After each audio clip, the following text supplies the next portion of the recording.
दोस्तों, आज मैं आपको ऐसे आदमखोर तेंदुए की कहानी सुनाने जा रहा हूँ जिसने अल्मोड़ा जिले की पूर्वी सीमा और पिथौरागढ़ के नज़दीक स्थित गांव के निवासियों का जीना मुहाल कर रखा था। उनको महा आतंकित कर रखा था। महा शब्द इस्तेमाल कर रहा हूँ। उन्हें जान से मार रहा था, गंभीर रूप से घायल कर रहा था। आतंक और दहशत का एक खौफनाक माहौल कायम किया हुआ था। भयानक बाघ, और इस बाघ को अलग अलग नामों से जाना जा रहा था। इतना ही नहीं दोस्तों, इसके बारे में हाउस ऑफ कॉमन्स में तक प्रश्न पूछे गए थे।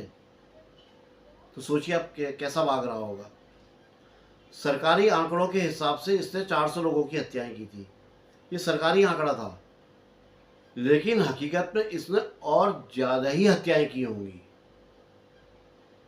और इस आदमखोर गुलदार को मारने का सारा श्रेय हमारे प्रिय सबसे महान शिकारी श्री जिम कॉर्बेट साहब को जाता है। उन्होंने ही इस बाघ का नाम पनार का नरभक्षी रखा था। और मैं जो कहानी सुनाने जा रहा हूँ, ये कहानी भी जिम कॉर्बेट साहब की किताब दैवी शेर तथा कुमाऊं के अन्य नरभक्षी से मैंने ली हुई है। लेकिन इसलिए इस कहानी में हम भी इसे पनार का नरभक्षी नाम से ही बोलेंगे। दोस्तों, एक मज़ेदार बात मैं आपको बताना चाहता हूँ। रुद्रप्रयाग का जो मैनीटर था, जो तेंदुआ था, उसने 100 कितने मारे थे, 125 लोगों को मारा था सरकारी आंकड़े में, और 8 साल तक सक्रिय रहा था।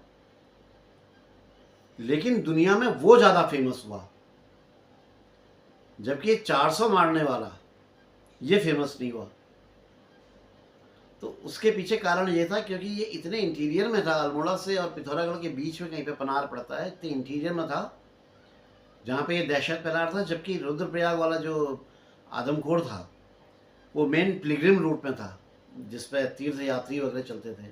और तीर्थ यात्री एक जगह से दूसरी जगह जाते थे, तो जगह जगह वो मौखिक प्रचार होता है ना, उससे की वजह से वो बहुत ज़्यादा फेमस हो गया था।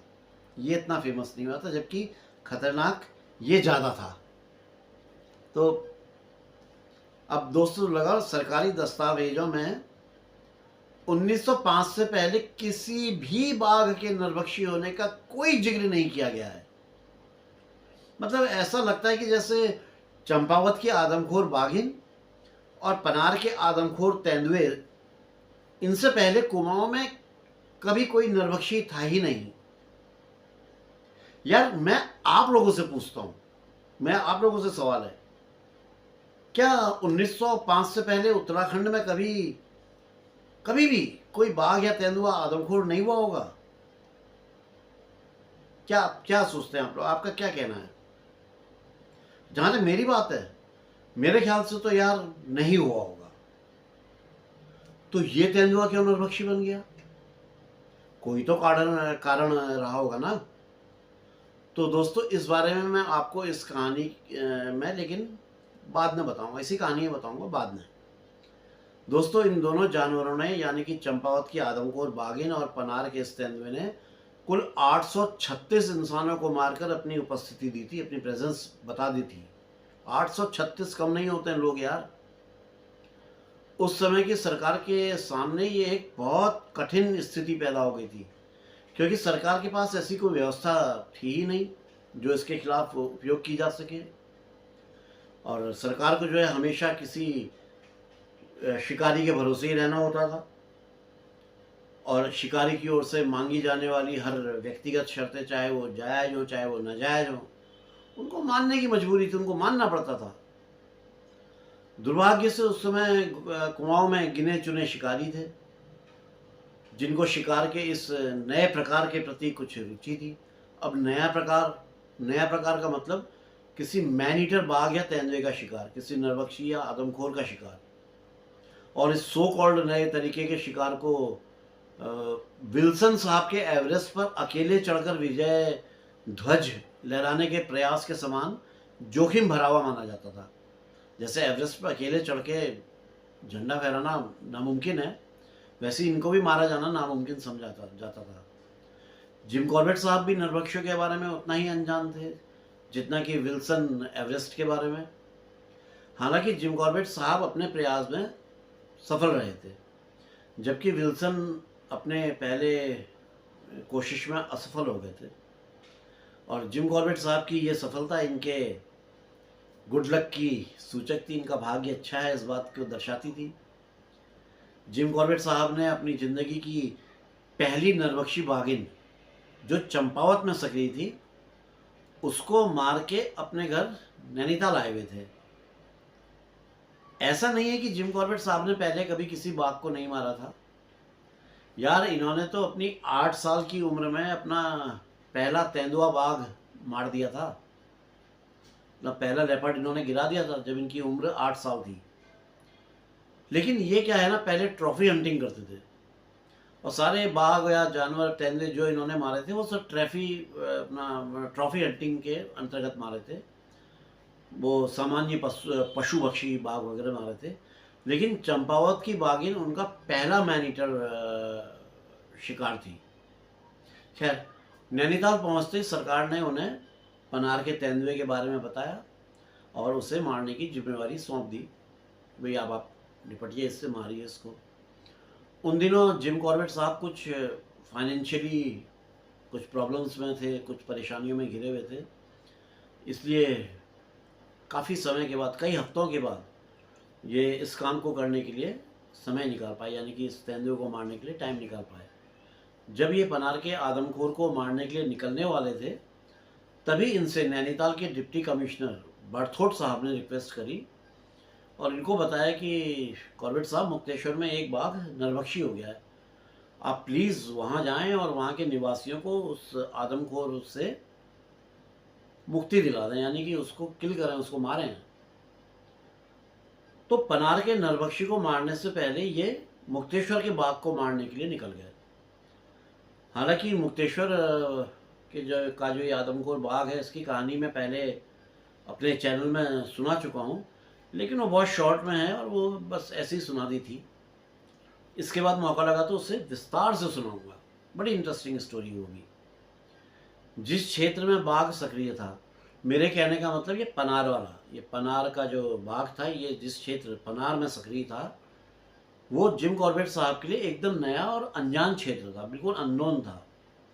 उन्हें उस क्षेत्र के बारे में कुछ भी नहीं पता था, इसलिए ये अल्मोड़ा होते हुए पनार के लिए निकले ताकि अल्मोड़ा के जो डिप्टी कमिश्नर स्टीफे साहब हैं उनसे बाघ के बारे में ये पूरी जानकारी ले सकें। स्टीफे साहब ने इन्हें बड़े आदर सत्कार के साथ अपने घर पर अपने साथ लंच पर आमंत्रित किया और इन्हें उस टेरिटरी के, उस जो लेपर्ड था उसकी टेरिटरी के बहुत सारे मैप्स, मतलब जो नक्शे वगैरह थे गाँवों के आसपास के, वो सारे उपलब्ध करा दिए। और जिम कॉर्बेट साहब उनसे विदा लेकर चलने लगे कि ठीक है साहब, उनका काम हो गया था, नक्शे मिल गए थे, लंच हो गया था, निकलने लगे, बाय बाय होने लगी। तो उन्होंने जाते जाते जिम कॉर्बेट साहब को क्या एक बात बोल के हल्का सा झटका दे दिया, मतलब जोर का झटका धीरे से दे दिया। वो बोले, क्या आपने सारे खतरों के बारे में सोच लिया है ना, और हाँ, क्या आपने अपनी वसीयत वगैरह तैयार कर ली है, वो सब तैयार है ना, ताकि आप निश्चित होकर के उसका सामना कर सके। यानी कि बाघ की ऐसी एक रेखा खींच दी कि वो बहुत खतरनाक है और आपका बचना मुश्किल है। खैर, नक्शों का अध्ययन करने के बाद जिम कॉर्बेट साहब को पता चला कि पनाड़ जाने के 2 रास्ते हैं। एक तो पनवन वाला होते हुए जो सड़क पिथौरागढ़ की ओर जाती है, उससे जाया जा सकता है, और दूसरा लमगड़ा होते हुए देवीधुरा वाली सड़क है, उससे भी वहाँ जाया जा सकता है। तो इन्होंने डिसाइड किया कि लमगड़ा होते हुए देवीधुरा वाला रास्ता पकड़ा जाए। अब इनके साथ इनका एक नौकर और उसके और 4 आदमी और थे जो इनका लगेज वगैरह लेके चल रहे थे, सामान वगैरह उठा के चल रहे थे। इन लोगों ने खैरना से 14 मील का कठिन रास्ता तय कर लिया था। अच्छा, ये उन दिनों काफ़ी यंग थे, जवान थे और पूरी तरह से स्वस्थ थे। तो इन्होंने विचार किया कि यार, रात ढलने तक जितना और हो सके उतना रास्ता और तय कर लेते, थोड़ा और आगे बढ़ लिया जाए। अब यार, शाम ढल चुकी थी, गोधूली का समय था। गोधूली का समय मतलब ना तो पूरी रात होती है ना शाम ही रहती है, मतलब अंधेरा अंधेरा सा हो जाता है, लेकिन रात नहीं होती है। अच्छा, वो रात पूर्णमासी की थी और चंद्रमा उदय हो रहा था। ये लोग एक छोटे से मकान में पहुँचे जिसकी दीवारों पर घसीट कर कुछ लिखा लिखा गया था, और कागज के फटे टुकड़े जमीन में चारों तरफ बिखरे हुए थे। देख करके ये पता चल रहा था कि ये जो बिल्डिंग है ये एक स्कूल है। दोस्तों, इस शिकार यात्रा में जिम कॉर्बेट साहब अपना टेंट तो लेके गए नहीं थे, तो रहने के लिए इनके पास टेंट नहीं था, और स्कूल का जो दरवाज़ा था उस पर ताला लगा हुआ था। अब क्या करें? तो इन लोगों ने डिसाइड किया कि मतलब इन लोगों से मतलब जिम कॉर्बेट साहब ने डिसाइड किया, कैप्टन ऑफ द टीम तो वही थे, कि अब स्कूल के बरामदे में ही ये और इनके साथी रात काटेंगे। और ये सेफ एरिया भी था, क्योंकि ये लोग नरभक्षी की टेरिटरी से अभी कई मील दूर थे, बहुत दूर थे नरभक्षी की टेरिटरी से। इस बिल्डिंग का, इस मकान का जो बरामदा था वो लगभग 20 स्क्वायर फीट का था, 20 वर्ग फुट का था, और रास्ते के साथ सटा हुआ था। इसके तीनों तरफ 2 फुट ऊंची दीवारें थी, और चौथी तरफ यानी पीछे की तरफ से स्कूल की बिल्डिंग थी। स्कूल के पीछे जंगल में जलाने के लिए अच्छी खासी मात्रा में लकड़ी अवेलेबल थी। इनके आदमियों ने तुरंत ही आंगन के कोने में नौकर की मदद करते हुए खाना बनाने के लिए चूल्हा वगैरह बनाया, और लकड़ी ला करके उस पर आग वाग वगैरह जला दी। जिम कॉर्बेट साहब एक बंद दरवाजे से अपनी पीठ टिका करके आराम से लदर के बैठ गए। अपनी जेब से उन्होंने सिगरेट का पैकेट निकाला, सिगरेट निकाली, मुंह पे लगाई और उससे कश खींचने लगे। सिगरेट पीते हुए अपने नौकर को देख रहे थे। उनके नौकर ने अपनी थैली में से एक बकरी की टांग को निकाला पूरी, और उससे उठा करके वो जो 2 फीट ऊंची दीवार थी उस पर रख दिया, और फिर घूम करके दूसरे सामान, मसाले, नमक, तेल वगैरह वो सब निकालने लगा। अब उसकी जो पीठ थी वो बकरी की टांग की तरफ थी, और उसका चेहरा जिम कॉर्बेट साहब की तरफ, और जिम कॉर्बेट साहब तो उस तरफ देख ही रहे थे। अचानक जिम कॉर्बेट साहब को एक बाघ का सर दीवार के ऊपर उस जगह पर दिखाई दिया जहां पर वो बकरे की टांग रखी थी। जिम कॉर्बेट साहब चुपचाप बैठे हुए उसे देखते रहे, क्योंकि बाघ का चेहरा इनकी तरफ था। ये कुछ हरकत करते या तो वो भाग जाता, तो ये उसको देखते रहे। और जैसे ही नौकर वहां से थोड़ा सा हटा, तो बाघ ने तुरंत वो बकरे की टांग को पकड़ा और रास्ते से दूसरी तरफ जंगल की ओर भागने लगा। मांस को जो है ना, एक अखबार से का जो कागज़ होता है उससे लपेट कर रखा गया था, तो वो कागज़ जो है वो मांस में चिपक गया था, और जैसे ही बाघ ने उसको पकड़ा तो वो कागज़ की जो है सरसराहट हुई। तो सरसराहट को सुन के नौकर को ये लगा कि कोई कुत्ता जो है मांस को लेकर भाग रहा है, तो वो भी उसके पीछे हड़ी हड़ी हट हट छोड़ छोड़ करके जैसे होता है वो उसकी तरफ चिल्लाते हुए भागा। लेकिन जब उसे समझ में आया कि उसका पाला किसी कुत्ते से नहीं बल्कि एक बाघ से पड़ गया है, तो दौड़ता हुआ वो जितनी तेज दौड़ रहा था उतनी तेजी से वो तुरंत उल्टा घूमा, तुरंत 90 डिग्री 180 डिग्री घूम गया, 90 डिग्री घूम गया, तुरंत उल्टा घूमा, और उसकी दुगनी तेजी से दौड़ते हुए जिम कॉर्बेट साहब की तरफ आ गया। अब ये सब सीन देख करके जिम कॉर्बेट साहब की हंसी नहीं रुक रही थी।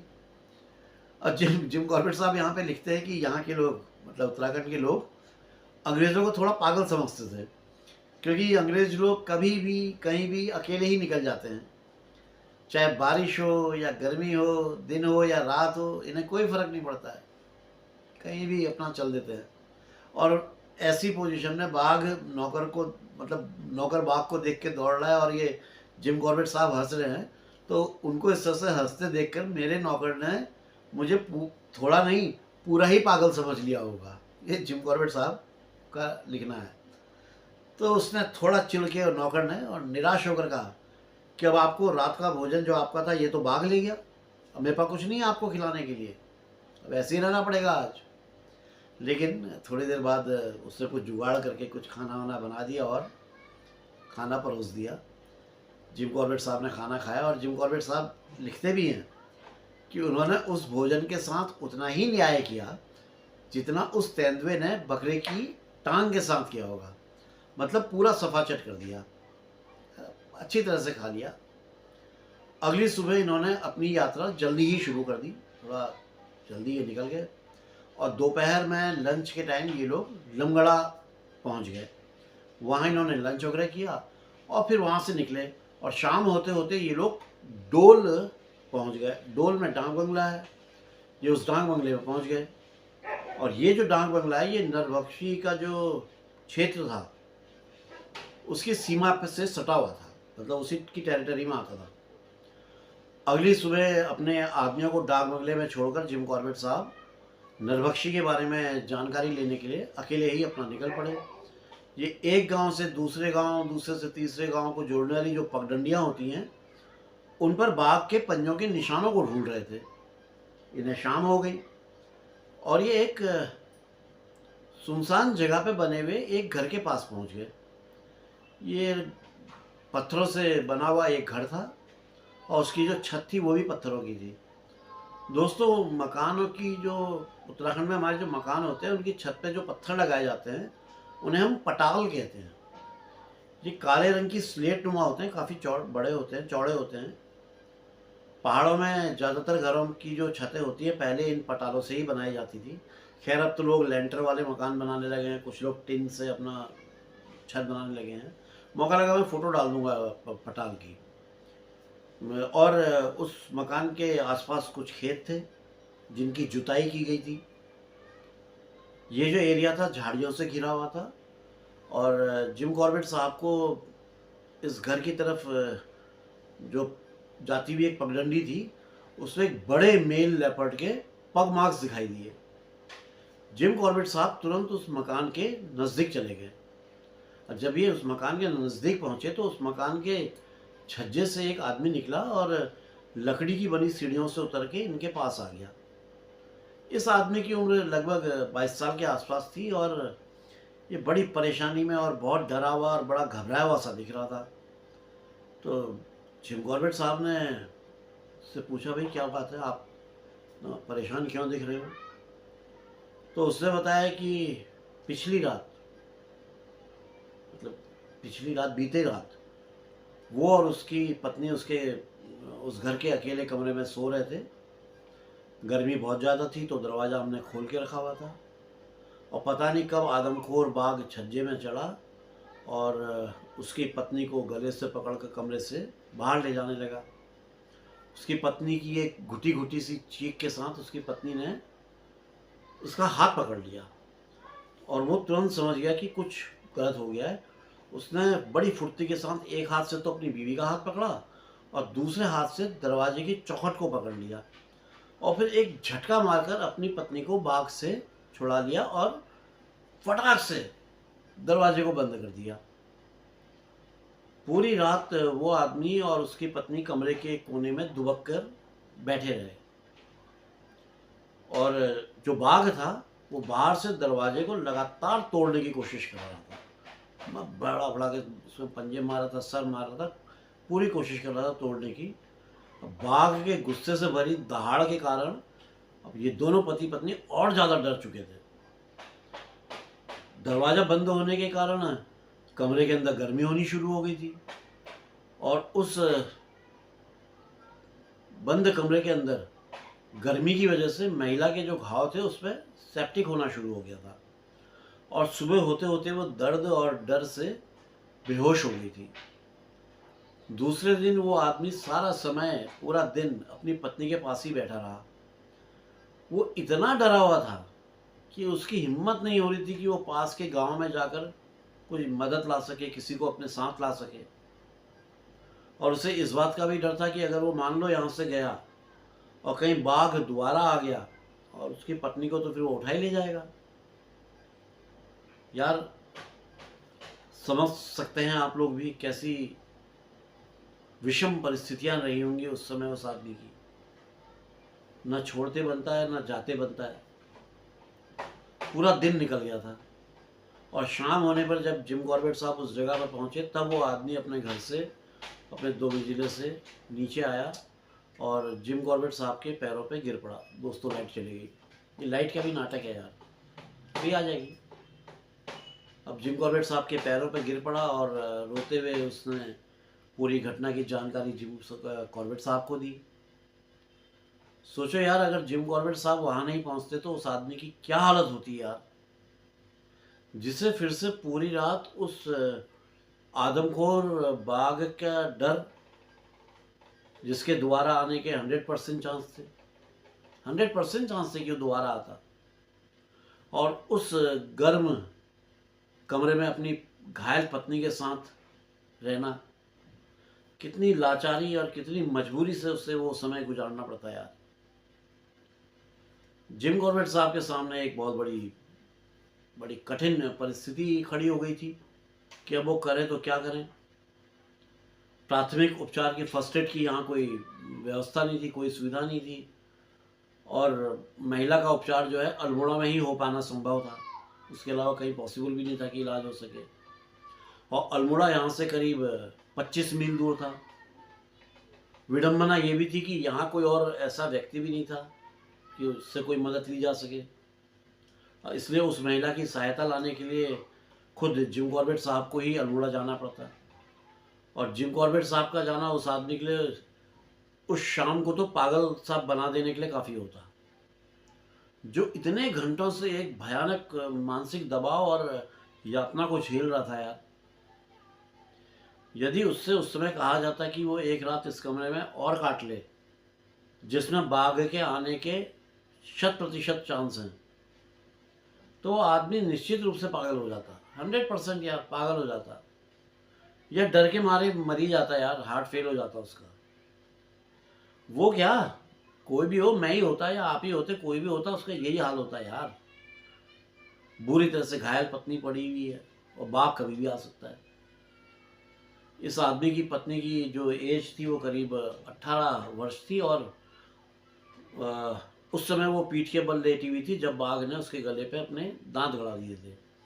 और जब उसका पति उसे बचाने के लिए उसे अपनी ओर खींच रहा था, तब बाघ ने अपनी पकड़ को मजबूत करने के लिए अपने पंजे भी उस महिला की छाती पे गड़ा दिए थे। अब बाघ के जो पंजे होते हैं आप जानते ही कैसे होते हैं, तो उसने वो पंजे भी उसकी छाती में गड़ा दिए थे। अब जब इस आदमी ने अपनी बीवी को खींचा तो वो पंजों ने जो है उसकी बीवी की छाती को चीर दिया था, और उसकी वजह से 4 गहरे जख्म साफ साफ दिख रहे थे।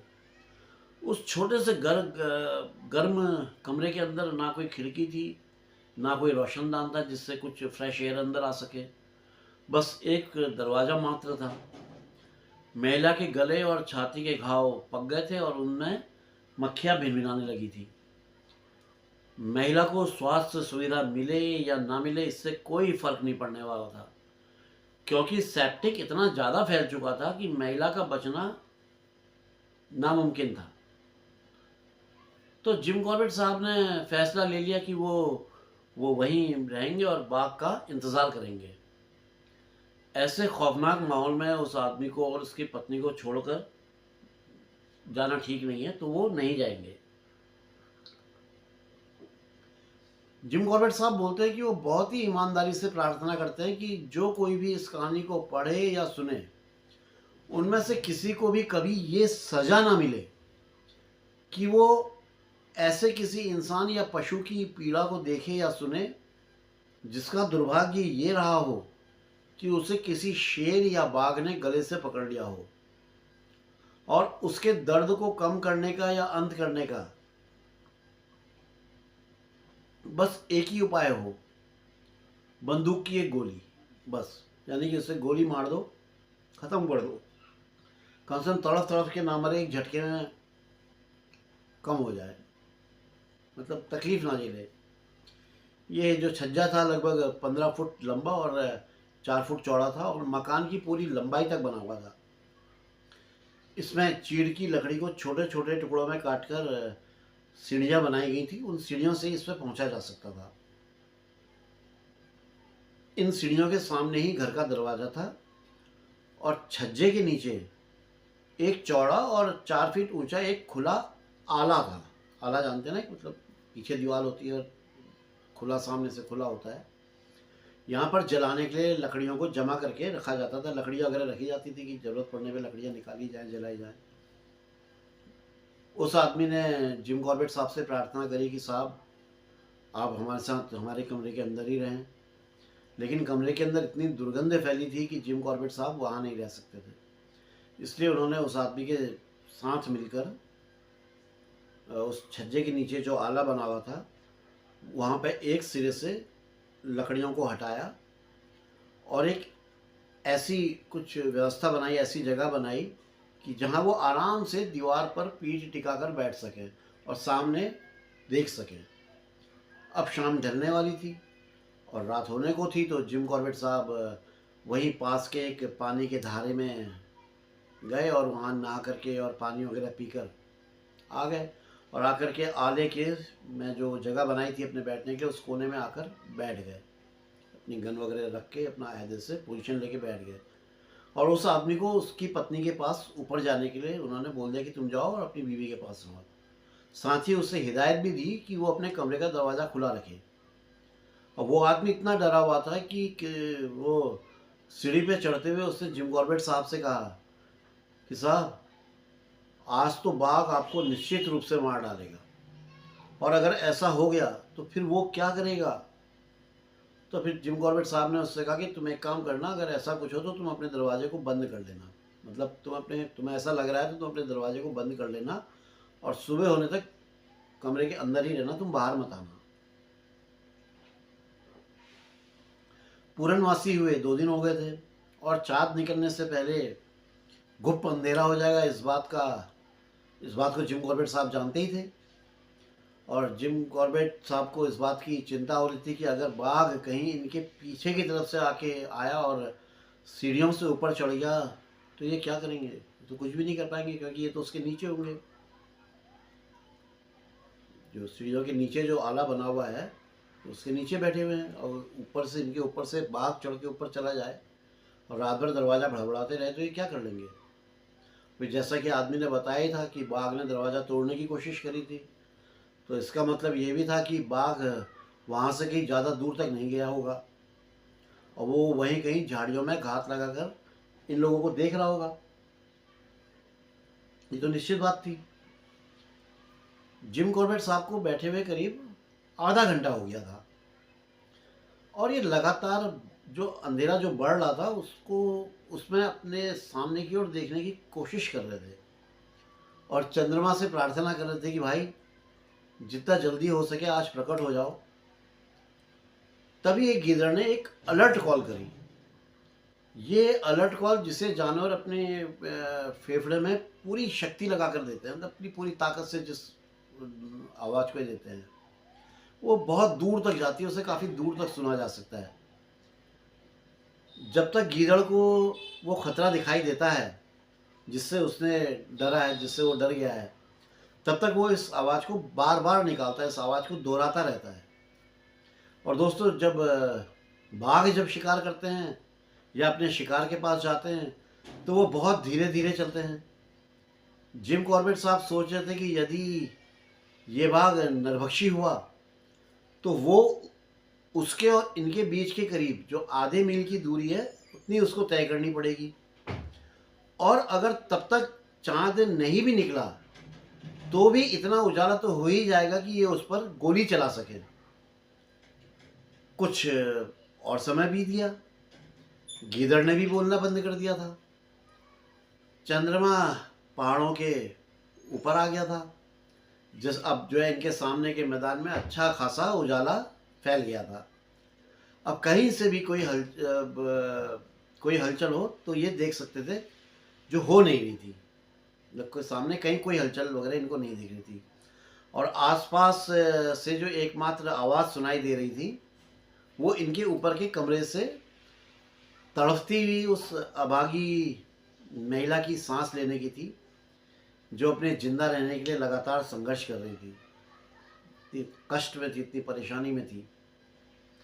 अब जो मिनटों की जगह घंटे हो गए, चंद्रमा भी आकाश के ऊपर तक चढ़ गया और फिर पश्चिम में ढलने लगा था, जिस कारण उस सामने के मैदान पर जिसे ये देख रहे थे उस पर घर की छाया पड़ने लगी थी।